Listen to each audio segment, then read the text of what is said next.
পেঁয়াজের সাথে আমি আলুটাও দিয়ে দেবো, অ্যাড করে দেবো।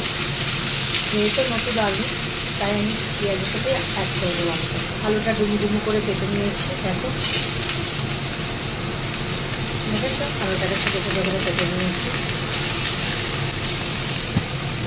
এই আলু আর পেঁয়াজটা একটু ভাজা ভাজা হবে।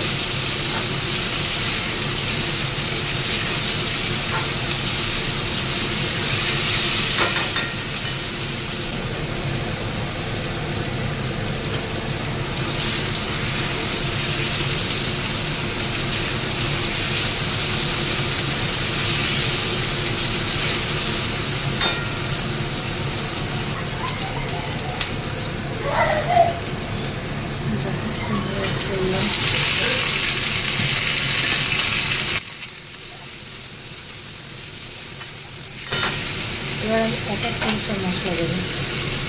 মশলা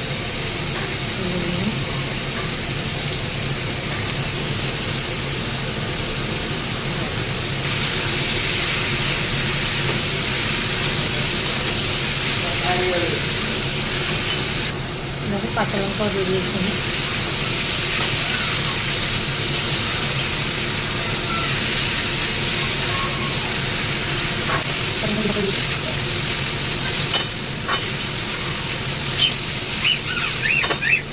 নামানোর সময় একটু মিষ্টি দেবো।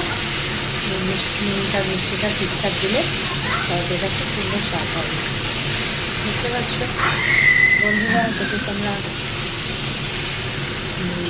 কুমড়ো আলুর তরকারি খেতে খুব ভালোবাসো, যেটা ভালো কুমড়ো আলুর তরকারি ছোলা দিয়েও হয়, অনেক কিছু দিয়েই হয়, ওদিকেও খেতে ভালোবাসে, প্লিজ অ্যাড করে দিচ্ছি।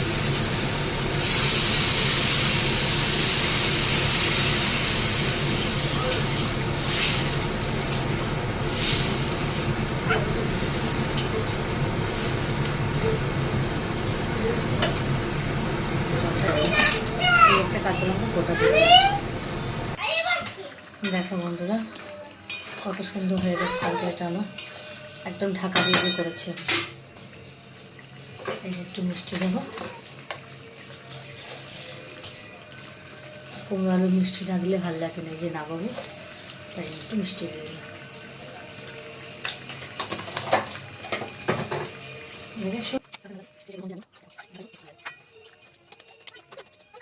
আমি ঢাকা দিয়ে দেবো একটুখানি, 2 মিনিট জাস্ট, 2 মিনিটও না, 1 মিনিট একটুখানি। দেখো হয়ে গেছে, পুরো রেডি, দেখতে পাচ্ছ, একদম রেডি।